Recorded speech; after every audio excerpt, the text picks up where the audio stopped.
Welcome to my spoiler review of The Suicide Squad. This film is the latest in the DCEU, and even though it may not be my favorite entry this year, it's definitely joined the list, so let's get started. The film opens on a more arrested take on the WB and DC vanity plates, which is Savant, playing Michael Rooker, in his cell set to Folsom Prison Blues by Johnny Cash. It's acted as one of our director James Gunn's regulars, and it's one of a few new members of the team joining the returning cast members. Again, though I'm unfamiliar with the comics, and just know enough about each of these characters to understand them in the context of the film. Much as before, the team succeeds on their mission, 10 years were taken off their prison time, and if they fail and or die, the authorities disavow their existence.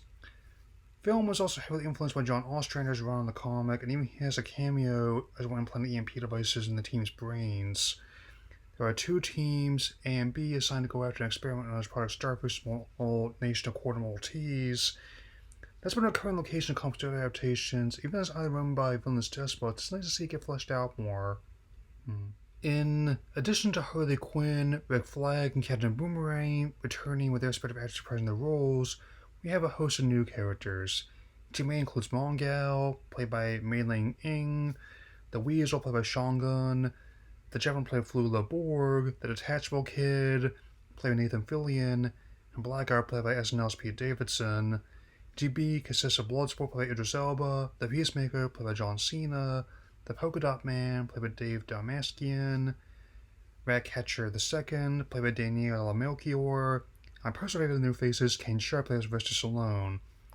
This movie is a very unconventional approach to action and story, as I'm about to tell you. Case in point, the opening beach landing on Quarter Maltese is something I can best describe as a beach landing to Private Ryan, directed by the man who made Slither, which it basically is.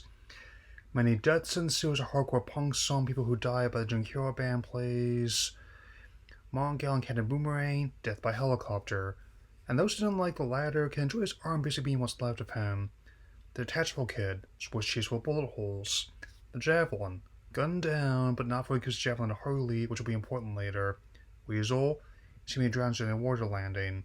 Savant, his brain exploded by the EMP and his blood in the water is one example of his unique approach to its title cards. Blackguard apparently tipped off the military to the location. They spawned by blowing his face off. That's admittedly gruesome, but what comes later is even more so. It turns out that was a distraction so Team B could infiltrate the island, and the film takes a non-linear approach to the narrative. As Flag and Harley are separated from the others, get some flashbacks before the new members of Task Force X were dispatched from Belle Reve, but cinematographer Henry Bram and editors Christian Wagner and Fair Baskin do a great job of presenting the film visually. 3 days before the teams were dispatched, Bloodsport was acting as prison janitor, cleaning up the suckers part of the Decemberists.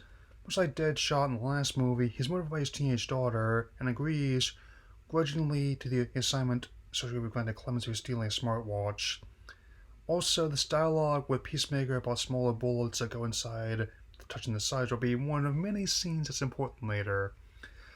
Other adversaries will be General Luna and President Suarez, took over Quarter Maltese in a coup and intend to use Project Starfish to their advantage, and Chief Geneticist, the Thinker, played by 12th Doctor Peter Capaldi.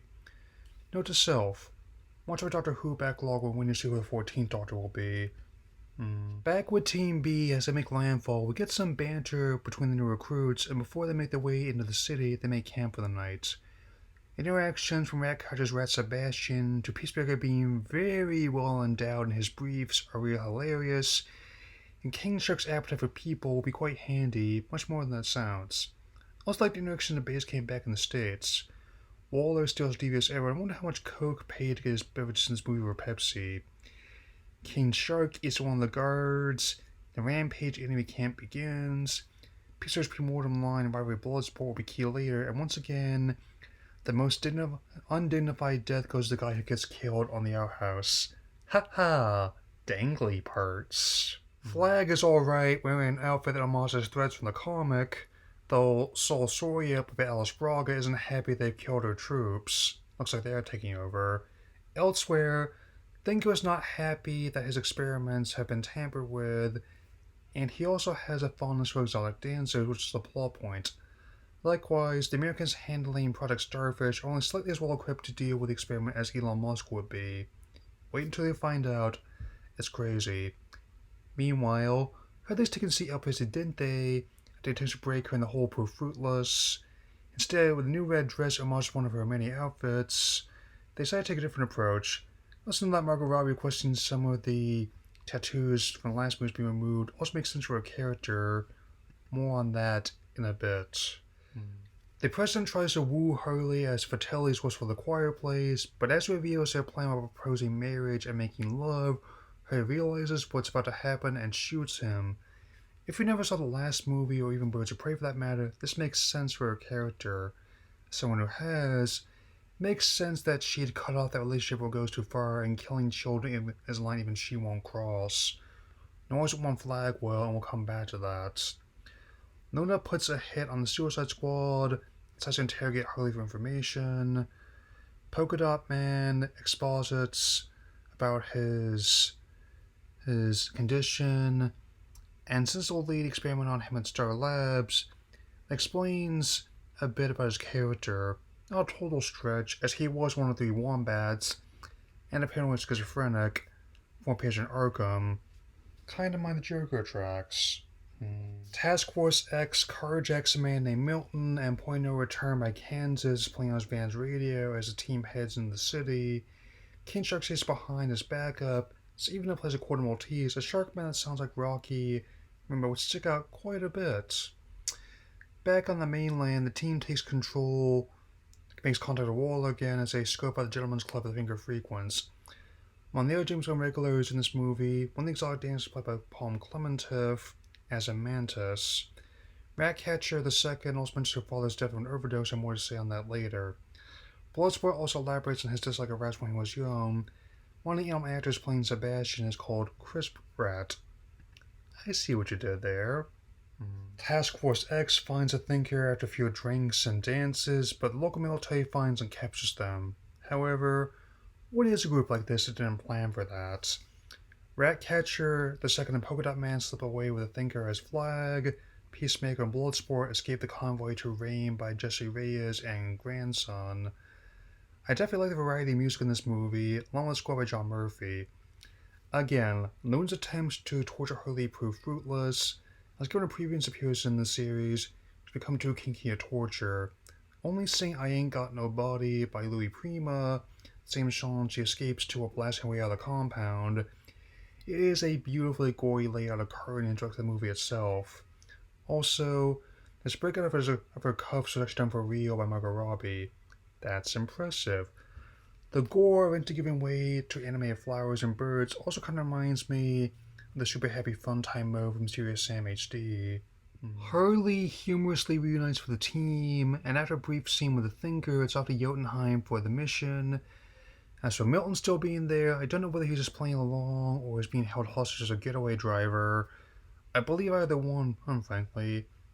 I do rather like the use of the Pixies' hate during their approach. King Shark even rips one of their soldiers in half. Also, the plastic explosion figurine makes a Peacemaker be important later.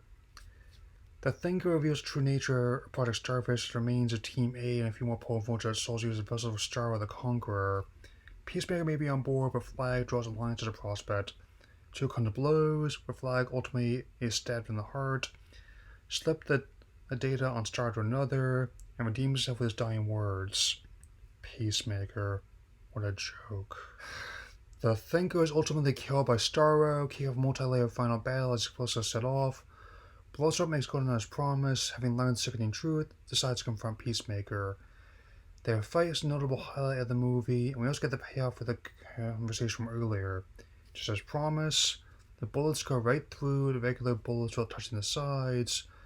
Though Peacemaker ends up being on the receiving end, Milton didn't make it. That's kind of like the payoff for his gag too.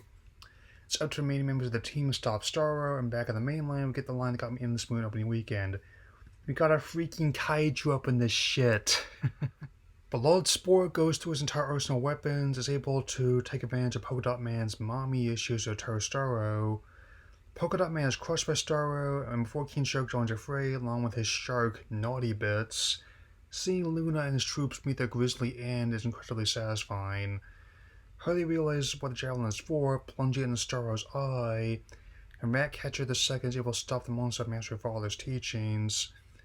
Also, Ratcatcher the Elder is played by Taika Waititi. I am very much open to him wanting to make a future DC movie. Using the drive of Star's research as leverage, Bloodsport convinces Waller to keep her word, and Waller, having dealt with a subordinate who had a hell of a golf swing in a previous scene, grudgingly agrees. The film closed on So Busted by Culture Abuse and reveals that both Weasel and Peacemaker survived by stingers. In the latter case, both Cena and Gunn are coming back with a spin-off from HBO Max. That should be interesting. Building on the last movie and Birds of Prey, this movie triples down on the edge and the insanity to produce a beautifully gory layout of chaos on a budget of $185 million. Admittedly, I'm not sure what's coming next for these characters beyond the Peacemaker spin-off series I just mentioned, but someone who's been in favor of DC's current throw everything at the wall and seeing what sticks cinematic business model, hoping to see more of these characters and more from James Gunn. Whether I'm viewing it at home, on one of my screens, or theatrically, I welcome it. It's what I've been wanting for ages, for both the MCU and DCEU to have distinct approaches to their work, to enjoy both for different reasons. Whether someone like this or other works coming, it's like saying, don't need to copy our rivals to make a good movie, we'd better just go our own way. It may not be my favorite DCEU film or film of the year overall that undergoes Zack Snyder's Justice League, but it's definitely joined the list. Whatever shape the cinematic universe takes in the future, eager to see how it turns out. That's where we'll be all for now. Take care, everyone.